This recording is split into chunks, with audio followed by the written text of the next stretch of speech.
मेरा नाम रितेश रावल है और मैं एक इंडिया के ऊपर रिसर्च कर रहा हूँ जिसका नाम है व्हाट इज़ इंडिया। तो इसीलिए आपके ब्यूटीफुल सिटी नासिक में आया हूँ।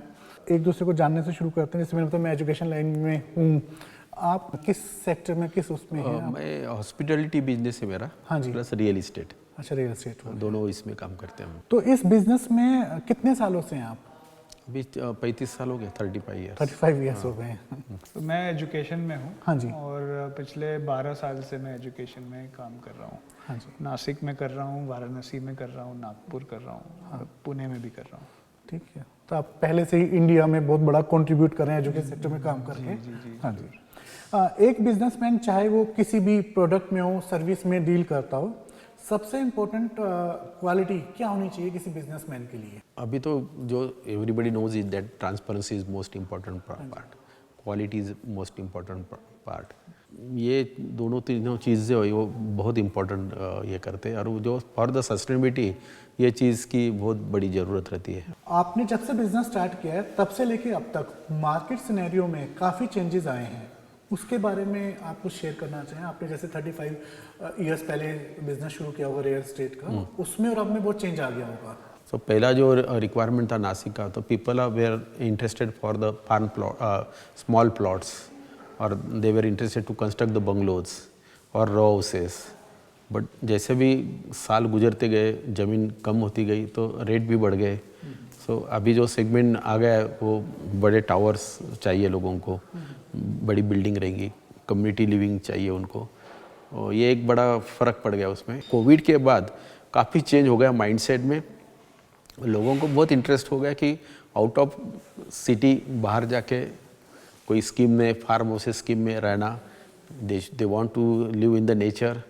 सो ये बहुत बड़ा फ़र्क पड़ गया है इसके बाद। हाँ, मैं देख पा रहा हूँ आपने इतना अच्छा ये टाउनशिप बिल्ड किया। इसे टाउनशिप बोलेंगे, क्या बोलेंगे इस वाली चीज़ को? इसको तो टाउनशिप ही है, लेकिन ये टूरिज्म का पार्ट है। हम बोलते हैं कि इसको मिनी बोले या माइक्रो हिल स्टेशन है। आपने अपने आप में एक हिल स्टेशन बना दिया। हाँ, एक छोटा सा एक बना लिया। बिजनेस रन करने का आपका सबसे बड़ा लर्निंग एक्सपीरियंस क्या रहा है? लर्निंग एक्सपीरियंस बोलेंगे तो जैसे जैसे अभी our business is basically real estate, और it is everyday learning. It's not एक कुछ फॉर्मूला में नहीं बिठा सकते हम। Every person is different, every farmer is different. So वो जितने साल से हम जा रहे हैं तो काफ़ी कुछ लर्निंग भी उसमें हो गया।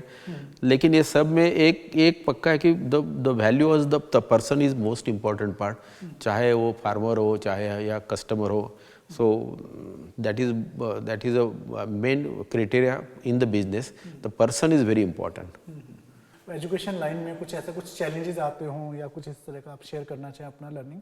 मेरी लर्निंग एक ये रही है कि जो एक इंस्टीट्यूट है या जो स्कूल बोल लीजिए या कॉलेज बोल लीजिए, it is as good as the leader. जितना अच्छा लीडर है उतना अच्छा इंस्टीट्यूट है। जितना लीडर सीख रहा है उतना इंस्टीट्यूट सीख रहा है, और उतना रिच एक्सपीरियंस बच्चों को मिल रहा है।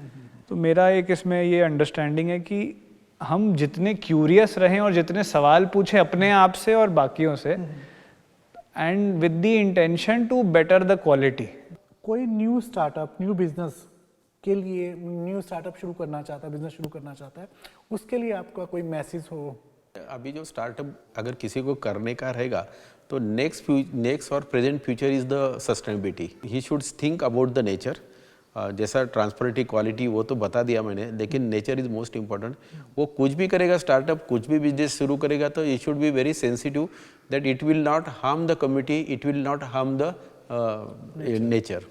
नासिक में किस तरह की बिजनेस अपॉर्चुनिटी सबसे ज़्यादा है? नासिक में एग्रो प्रोसेसिंग और एग्रो पैकेजिंग का बहुत बड़ा बिजनेस अभी शुरू हो गए लोगों के, क्योंकि ऑल ओवर इंडिया नासिक में सबसे ज़्यादा एग्रीकल्चर प्रोड्यूस है। पर पर्सन एग्रीकल्चर इनकम भी ऑल ओवर इंडिया नासिक में सबसे ज़्यादा है। अच्छा। जो इरिगेटेड लैंड है वो नासिक में सबसे ज़्यादा है। अच्छा, हाँ जी। जो भी वेजिटेबल्स है it goes to all over India. So we are calling Nashik as a kitchen of India. Onion शायद सबसे ज़्यादा यहाँ पर नासिक में होता है। ओनियन है, ग्रेप्स है, हाँ जी, पॉमग्रेनेट है, हाँ हाँ हाँ, ये सब नासिक में सबसे ज़्यादा होता है। अच्छा। और वेजिटेबल तो है सबसे ज़्यादा। So Nasik is having very good potential about the food processing and packaging. Siddharth जी, आप कितने टाइम से नासिक में रह रहे हैं? मुझे 12 साल हो गए। नासिक कैसा लगता है आपको?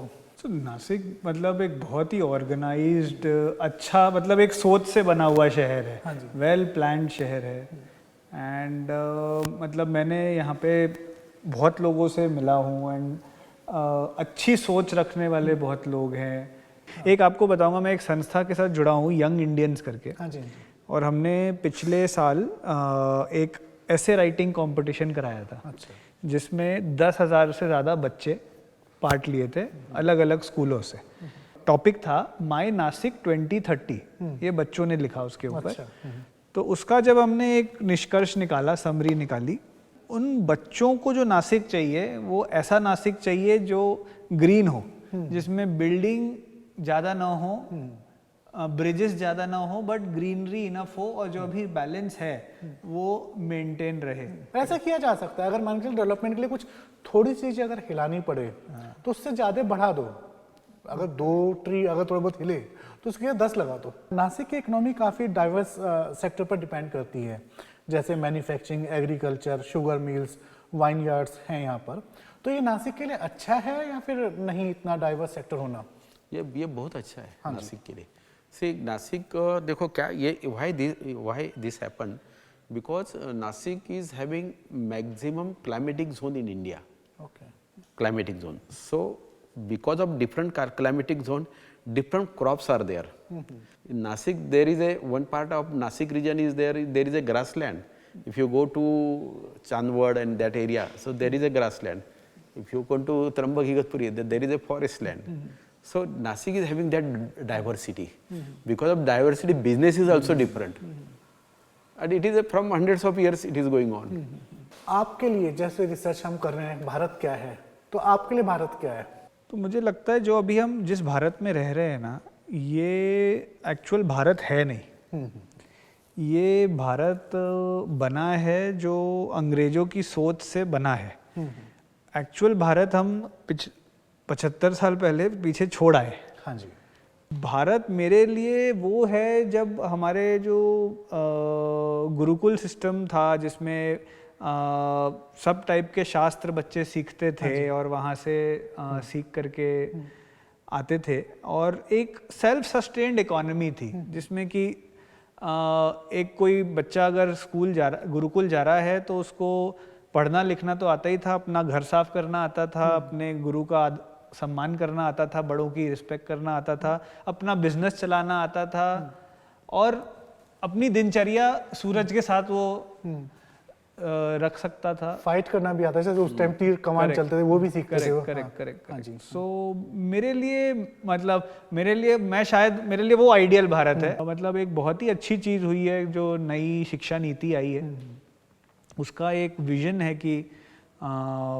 कि बच्चे जो स्कूलों से बाहर निकले अब वो भारतीय होने पे गर्व महसूस करें, और वो तभी हो सकता है जब हम कहीं ना कहीं जो हमारे पुराने जो सभ्यता है उसको हम पूरी तरीके से एम्ब्रेस करें और उसके हिसाब से काम करें।